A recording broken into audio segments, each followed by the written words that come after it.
Welcome back inside the Chamber of Truth with your co-hosts Leek and Josh. This the type of shit we built this podcast for. Absolutely. These are the type of topics that need to be addressed and really looked at and talked about. The reason we're here is to talk about who has the better resume currently, Gervonta Tank Davis versus Devin the Dream Haney. And the reason this topic got brought up today is because just over the weekend, I saw someone ask Timothy Bradley that question, and he seemed a little bit unprepared to answer it, but he did give an answer. He said it's a tough one, but he's going to lean towards Tank. Now, my first thought is... That nigga crazy. Simple as that. That nigga's crazy. I ain't going to go that far and say the nigga crazy, but my first thought was definitely... didn't seem like he put much thought into that. So we're here to break it down for you. Now, you saying he crazy for saying that, which means clearly you think Devin Haney has the better resume. I truly do. And I think Devin Haney's the better fighter. Okay, now you just opened it up. Now you just opened it up a little bit. Absolutely. First of all, let's talk about the resume first, because that's what we came for. We can do both. Then we'll get to who's the better fighter. So I'm with you. I think I edged the resume to Haney. But when I go back and look, Tank has done some things. He just hasn't done all the things we want him to do. And that's great. And I would ask you to say those names, please. And I will let you know what the clauses were on each name. And I will let the fans know. Okay, let's work backwards. So his most recent fight obviously was Frank Martin, before that. I'm going to work backwards. Okay. His most recent fight was Frank Martin, somebody who's a good fighter. I will say that was a good. Frank Martin was a good opponent. He's a good fighter. He was a surging contender. fighter, strong, good at 135 pounds. At the same been time, at the championship level. He's never been at he's just never been at the championship level, ladies and gentlemen. Just does not have championship level experience. So prior to that, respectfully to Frank Martin is a great fighter, and I still think he's going to be a future world champion, but just was not ready for that level. Prior to Frank Martin, Ryan Garcia. And Ryan Garcia was strapped with a 10-pound weight clause. That has nothing to do with the fight. He accepted it. He signed. He took his paycheck and he fought. That takes into effect. With all due respect, and ladies and gentlemen, we all know Ryan Garcia could even make 140 pounds. So we just gonna leave that at that. Next, we can't put no asterisk on it if he signed and he fought. We can't do that. Just another weight clause. But next, prior to that, Hector Luis Garcia brought him up from 130 pounds. Next, absolutely he did. Rolando Romero, Rolly. I'm not even going to go. We'll skip Rolly. Before Rolly, he fought Pitbull Cruz. Now that I'll give him credit for. Pitbull Cruz fought on short notice. I'll give him credit for that one. Before that, he went up and fought Mario Barrios at 140. That's a good win. I'll give him That's a good win. And that win has been aging very well. It's aged very well, but doesn't. You go ahead. Prior to that, Leo Santa Cruz. Brought him up 2 weight classes. Prior to that, Yuriorkis Gamboa. He knocked Yuriorkis Gamboa in the 12th round when Yuriorkis Gamboa had a torn Achilles and was 40 years old, 38 years old. We don't need to discuss that. If I'm Ricardo Nunez, Hugo Ruiz. Hugo Ruiz was brought up from 125 or 130 pounds. Same Jesus thing. Cuellar. Jesus Cuellar was brought up.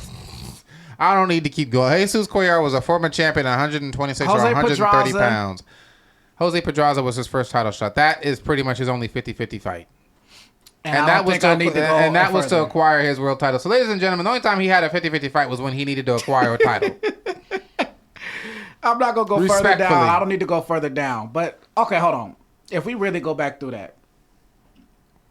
He's got a few good wins on there. There were some good wins in there. Barrios. Good win. Pitbull. Good win. Frank. Good win.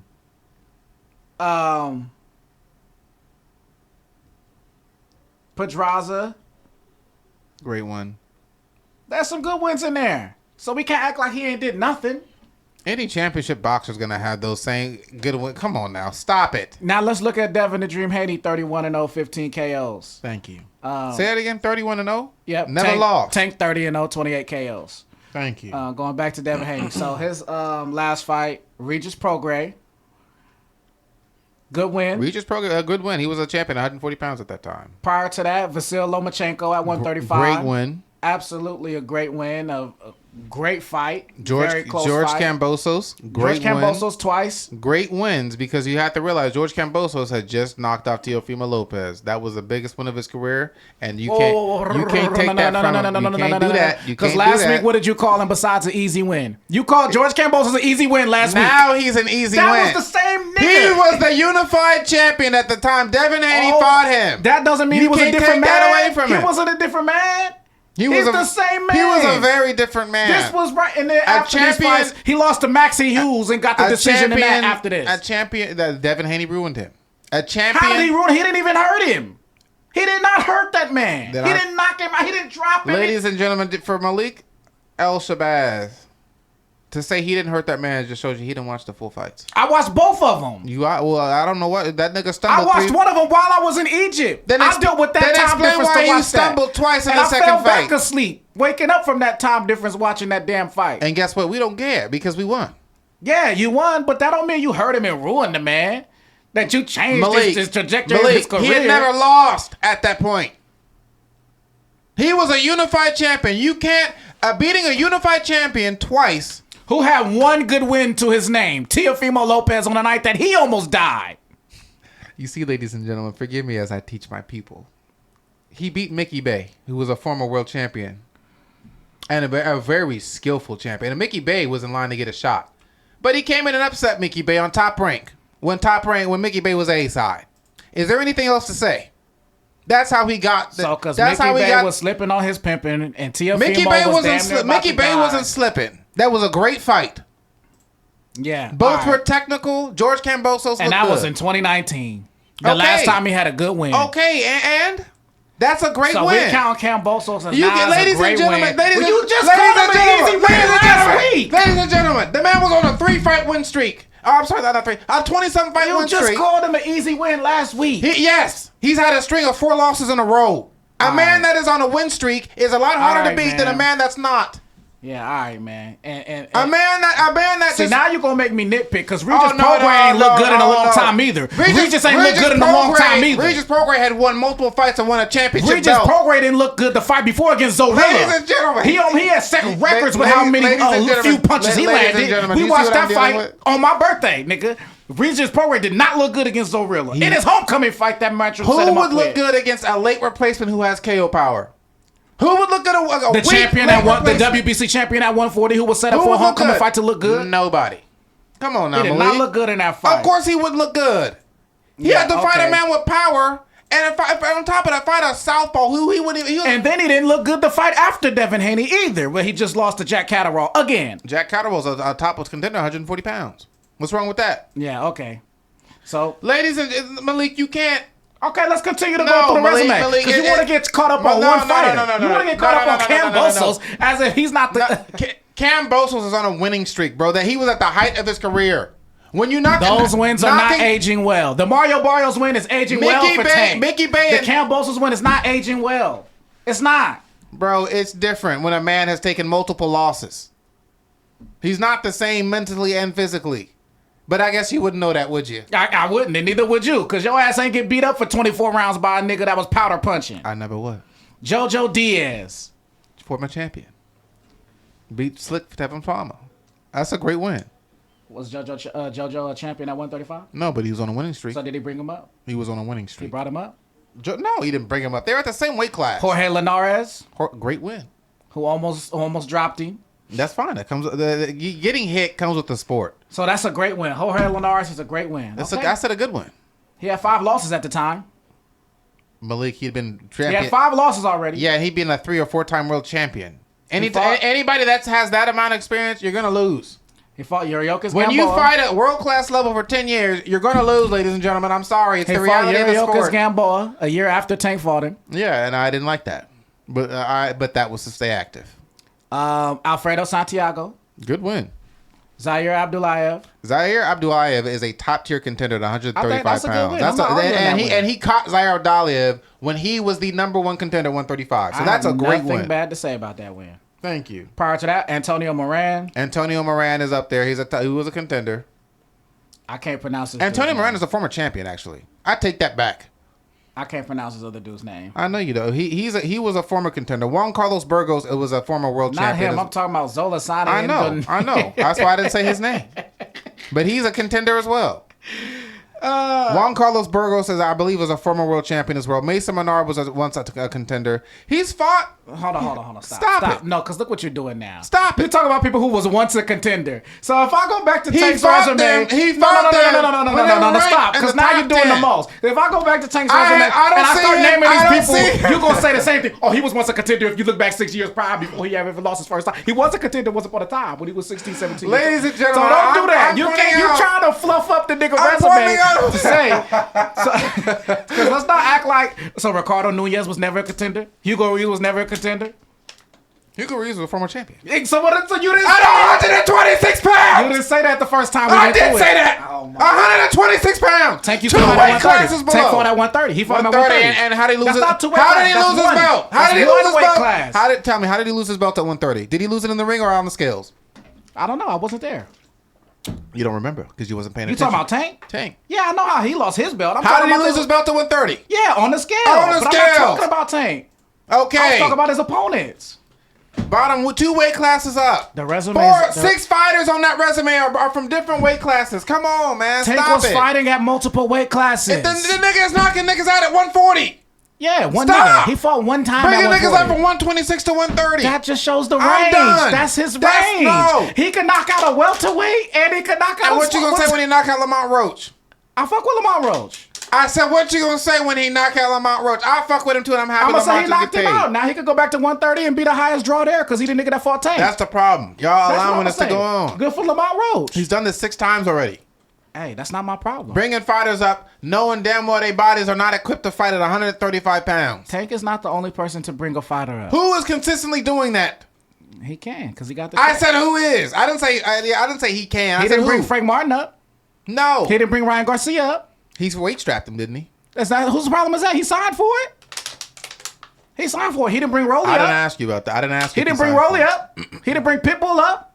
He showed him bring Barrios up. He went up there. What about those ones? Okay, he did it. Okay, he did it. So this is a lot closer than you trying to make it seem. And what about all other Devin Haney's fights where he's never brought a fighter up? Devin Haney fought at one weight class his entire career until he just came up to 140. He didn't bring nobody. Oh, bro, Tank was doing the same thing. But actually, when he got a belt at 135, he didn't lose on the scales. Devin Haney was disciplined. Yeah. He didn't go play basketball with Aaron Aflalo. He wasn't a superstar. He's been a superstar. He wasn't a superstar. He's a superstar. He wasn't a superstar. He's a superstar now. And he's the best fighter at 140 pounds and would whoop Tank's ass, in my opinion. You see how it come out now? You see how I done baited him? So now not only does Haney has a better resume, he's the better fighter. Tell me why. I just personally think he's the kryptonite of First of all, Devin Haney has championship level experience. He has great distance management. He has a long jab and a long right hand. I don't give a fuck about power. That's the problem. People that don't understand boxing, they think they see the power and the knockouts on somebody's resume and say, "Oh, hell no, he's not gonna do that." But ladies and gentlemen, a man with four knockouts just knocked out a man who had an 80+% KO ratio, who was a top tier pound for pound, not pound for pound, but a top tier contender and former champion. We don't care about power. And the thing is, I seen the sparring video. Oh my God, we're gonna take this to the sparring. Oh, go ahead, talk about it. It's the same game plan. So what did you see in the sparring that had led you to believe? So you talking about the same sparring video? Are you gonna let me speak my speech? No, because I want to be clear. We're talking about the same sparring video that clearly was some doghouse rule shit where Tank is walking over to the ropes, talking to the niggas in the room while Haney's still punching him in his back. He was tired. In his back while he's talking to niggas around the room. So we gonna act like that's what a real fight, a championship fight's gonna look like? That's what you gonna take. You gonna take that sparring footage that should never leave the gym and act like the fight in the ring under the lights is gonna look like that? Why are you acting like social media? You gonna take 10 seconds of a whole 20-minute video? That is a microcosm that shows you that the video is not to be taken too seriously. You didn't see the time when Devin was using his jab, keeping Tank at the end of his stick, using the right hands. I did see Devin that. was getting Tank was getting tired. Didn't know what he was. I'm trying to tell you, man. So sparring footage is what led you to believe. I just said it just gave me a blueprint of what I think I can. You should know better than that. As somebody who's been around gyms, that the sparring footage is never what it looks like under the lights. You should know that. I'm surprised. Well, ladies and gentlemen, I'm heavily surprised. Well, ladies and gentlemen, if I beat your ass in sparring like Floyd Mayweather did Zab Judah, I'd have no problem taking the fight under the lights because I think the same thing should happen. He didn't beat his ass. Zab Judah, he didn't beat his ass. You're right. I'm talking about Haney. Haney didn't beat Tank ass in sparring. Not the video that 20+ minute video. That ain't no ass beating. Why did Coach Bullet, who was a very well-known trainer at TMT, who just recently said, if Devin fought Tank, I think Devin might beat Tank. That's his opinion. That's one man. And this is one man that's grown up in that gym, watching them spar for 4 years. So how many straight. other He was TMT's trainer, watching both of them spar and officiating, making sure none of them hurt each other too bad. Let me ask you this: how many other prominent names were in that building watching that sparring and said something other than that? I don't know. Because we could pull up the footage and I could show you. Floyd Mayweather dropped that shit and it looked like a Tank was getting his ass whooped. We could pull up the footage and see there was other prominent names, former champions in that building who watched that sparring who did not agree with Coach Bullet. There were. Adrian? So you're just taking one. Yes, Adrian Broner. Go ahead and say his name. Say Adrian Broner's name. Because that's not what he said. He didn't say what Coach Bullet said. He was there. He was there. And we know who Adrian Broner is. And that's fine. Exactly. So if you want to take one man's opinion, take the other man's. Devin got hit with one shot? That stunned Devin? That happens. That's the sport of boxing. It is the sport of boxing. And Tank, it just so happens that he hits most people with one shot. He hits most people with one shot. That's all it takes with him. Yeah, but he usually always hits most niggas with a shot, but niggas he knows he can knock out. Which is everybody. He knows he can knock out everybody. Who has truly been a threat to him? 50-50. On an even playing field. Name me one fighter. Devin Haney's always been 50-50 fights. Name me one fighter. So he's been in a 50-50 fight with. First of all, wait. Devin Haney has always been in 50-50 fights because he doesn't have the power that skews that Richter scale. Tank's fights don't count as 50-50 because no one has the power to match him. So yes, it seems like he's the bigger favorite because he has that one punch power that could offset that. That's why he's always in a 50-50 fight because he don't have no stop you with one punch power. Now, Vasyl Lomachenko gave Devin Haney everything he could handle. I thought Haney won by a point. A lot of people had him losing. But if you want to talk about a blueprint, there was very much so a blueprint to beat Devin Haney shown, by a southpaw in that fight. That's great. Then Tank should have no problem taking that fight for an easy dub. He shouldn't have a problem taking that fight, but that's a whole nother problem that we done talked about that ad nauseum, and we could continue to about Tank and why he won't take it. I'm not saying that. I'm saying that doesn't prove that Devin Haney's a better fighter and that he will beat Tank ass. I don't believe that. You can believe it. I don't believe it. I believe and that's the wonderful and beautiful thing about boxing. It doesn't matter what I believe. It doesn't matter what Malik believes. Man must fight man. Yeah, he must. But I do believe Haney's more willing to make the fight. I'll give you that for sure. I wonder why. I'll give you that for sure. I wonder why. I wonder why too. I wonder why. I wonder why. Ain't no man that confident to fight ain't nobody lining up to fight Tank like that. That man is consistently over the last. I'm sorry. No. Who else has been consistently calling that niggas out like that? Shakur hadn't even been doing it. Tank Davis? Everybody wants to fight Tank Davis. Devin Haney's been the one that's been consistently doing it. He's not the only one. Tank. He's not the only one. I'm free now. We can fight. He's not the only Every one. fight, I'm free now. We can fight. Shakur Stevenson, Keyshawn Davis.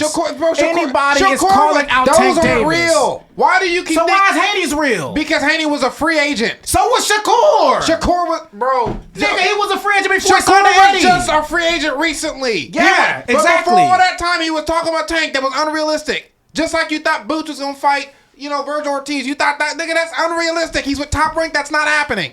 Nigga, that was not unrealistic because of the promotion company. That's not why that didn't happen. That's not happening. That did not happen because of that. They were not going to let him fight Tank under a Top Rank banner. So anything he called, that's what he was quiet. He wouldn't even, bro, Devin was a free agent. Nigga, Devin was not always a free agent. Eddie Hearn was, we'll let him go. He's not a free agent his whole career. He was a free agent at the time.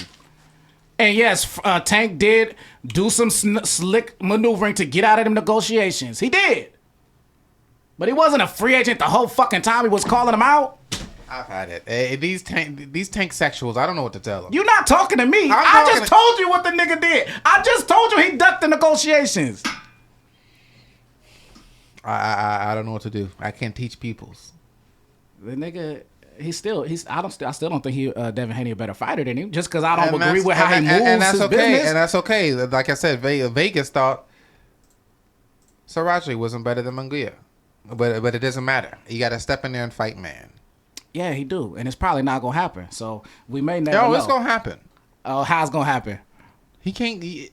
Yes, he can. Don't say he can't, because he can. Man to man, Gervonta cannot step out this pole without stepping in the ring with Devin Haney. He knows he can.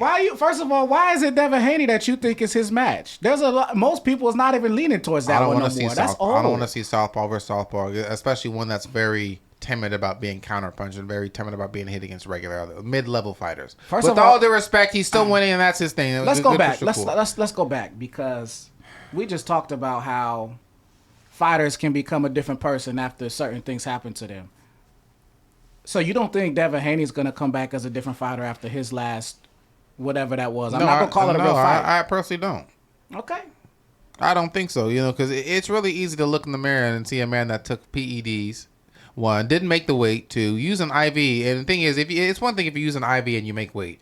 The nigga didn't make weight and was still using an IV for nourishment. Makes no damn sense. Didn't adhere to any weight policy, failed his drug test, settled with the New York State, not allow them to go through their process and actually find their suspension. He had lawyers settle with the goddamn athletic commission on his behalf and pay $1 million+ fee and be out for a year. Anybody that does that knows they fucked up and did not do things on an even and playing field. That's why you have to get lawyers to settle basically with the commission that's about to suspend you out your ass. Which is why I'm not counting that as a fight. I didn't even list that. That's not gonna hurt. Because when you look at all I'm not saying that. I'm saying he did still go through the punishment in the ring. He went through the punishment, but as fighters, that's what happens sometimes. We know that comes with the sport. So George Kambosos got ruined by them Haney fights, but Haney didn't take no damage from Ryan Garcia. Okay, I understand. George Kambosos. I understand. It only go one way. When Haney put the paws on you, yeah, damage. Ladies and gentlemen, I understand. George Kambosos. I understand. Is not a child of God who's been given God-given talent that George Kambosos never had or possessed. Ladies and gentlemen, Devin Haney, I think, is the best fighter at 140 pounds. I think is the best fighter at 135 pounds if you want to go back down to it. Oh, my Lord. I'm not playing with you. I believe in Devin Haney that much. I really do. I see. I see. I mean, he's good. Don't get me wrong. I don't know if he's all that. I don't know if he's better than Tank. I don't need you to, because I clearly, you don't know who to believe in. I don't know if he's better than Shakur. I don't know if he's better than Tank. And that's fine. Let us get in the ring and prove it. We've been begging that for years. Ladies and gentlemen, any man that's called out two men consistently for years is confident for a reason. He ain't calling out nobody now. It's because Jesus takes care of that. Yeah. What about Allah? That's what he believe in. You talking about Jesus, and this man pray to Allah. Arm, leg, arm, head. What we talking about? He prayed to the east 5 times a day. Father, forgive him. As does Abdul Wahid, a.k.a. Gervonta Tank Davis. Don't forget, that's Abdul Wahid.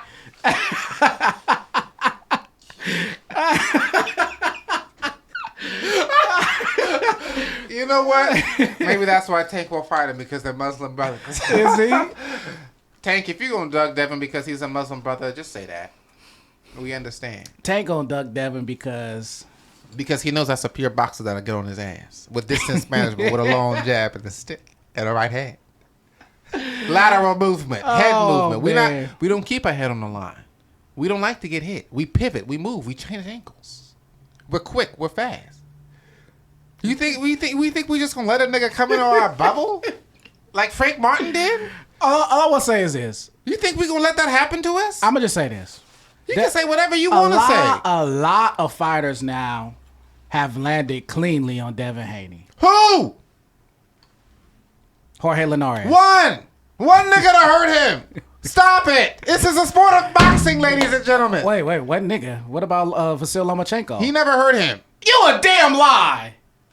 Vasyl Lomachenko almost stopped him in the 11th round.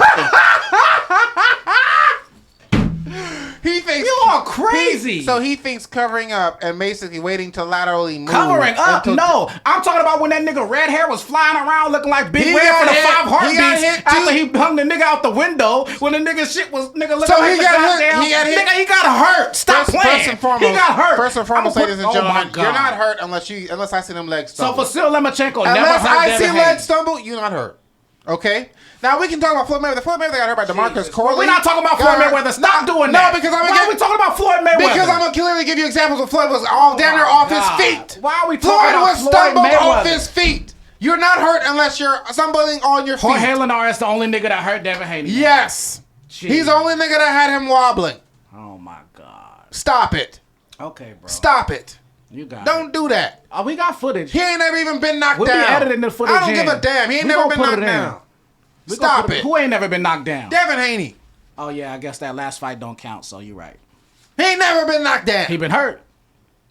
Tank ain't never been knocked down. Who hurt him? I just told you who hurt him. Yuriorkis Gamble over Vasyl Lomachenko. Yuriorkis Gamble didn't hurt him. Oh, sorry. Jorge Linares hurt him. And Vasyl Lomachenko. 2 people. Loma didn't hurt him. Loma never had him stumbling. Josh. Loma hurt that man. Loma never had him stumbling. Loma never had him stumbling on his feet at all. Okay, I'm going to show you the footage. How come Andre Ward never said he was hurt? How come Tim Bradley, 2 people, watching the fight in combat, never mentioned he was hurt once? Here you go again. You see, this is what I love. Lady, I'm just saying. I love when a man brings up another man's opinion. I'm just when he saying, can form his how own. come 2 other Hall of Famers with better eyes than both of us said he wasn't hurt? Who been in the sport and been hurt themselves? How come they said he wasn't hurt? Because they're fans of Devin Haney. This is exactly. See, he's a Tank sexual, ladies and gentlemen. Just say you and Sully love Tank. I don't fuck with Tank like that. Yes, you do. No, I don't. Yes, you do. I literally don't. Ladies and gentlemen, Devin Haney is... But I do think he could beat Devin Haney. Devin Haney KOs Tank. Now niggas just talking. So he gonna do to Tank. He gonna... In the 11th round, he KOs Tank. So Lomachenko can give you all that trouble. So Lomachenko's a better fighter than Tank too? Lomachenko's amateur record was something like 296 Is he better fighter than Tank? And Lomachenko's a 2-time gold medalist. Is he a better fighter than Tank? Gervonta Tank Davis has never been a 2-time gold medalist or never had an amateur record. Is Lomachenko a better fighter than Tank? You say it again? Is Lomachenko a better fighter than Tank? I don't know. Tank never fought Lomachenko when Lomachenko wanted to fight him. But it's funny how when Devin Haney was offered the opportunity to fight when he was young against 50-50 fights, he took them. Okay. Floyd Mayweather came out himself and said Tank wasn't ready. But guess who was? Devin.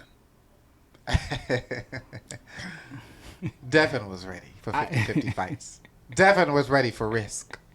Devin was ready for glory. Y'all know why Devin was ready for beauties and riches. You looking for me to stand up for Tank? I'm not gonna do that. All I said was a nigga could beat him in the fight. I'm never gonna stand up for the matchmaker. And that's fine, Malik. I'm never gonna do that. People thought I wasn't gonna get an education. People thought I wouldn't be alive today. Oh my God. You see, ladies and gentlemen, people's opinions in your life don't matter. If Anthony Sarachi listened to people's opinions, he would have never fought Jaime Munguia. You mean Bruno Sarachi? Bruno Sarachi. Great, thank you for your correction. That's what you're good for. Bruno Sarachi, ladies and gentlemen. Oh my Lord. If he didn't believe, nobody else. Ladies and gentlemen, nobody believed in Bruno Sarachi. Why should he believe in himself? But that's the beauty of boxing. All you need is belief. And honestly, that's really what happened. The first half of the fight, he had no belief. The second half of the fight, he had belief. That's a word. Belief can do many things for a man. Including get your ass knocked out. Absolutely. And that's why I love this beautiful sport of boxing. Yeah, in closing, so we understand now Josh believes that Devin Haney has the best resume at 135. He's the best fighter at 140 and 135 pounds. Okay. He will knock out Gervonta Davis. He will decision Shakur Stevenson. I love that that's on camera. I'm willing to put that on. I'm willing to put money on that to anybody out there in the world. I just love that that's on camera. In the small chance these fights do happen, this will be revisited. We know Tank doesn't like to challenge himself. Tank doesn't want glory. He's not that type of fighter like Shakur and Devin. Devin wants glory. Devin wants money, of course, but that's not his main concern. You don't hear Devin coming up. Devin, damn near of anybody, has the most reason to retire from boxing. He was just assaulted illegally.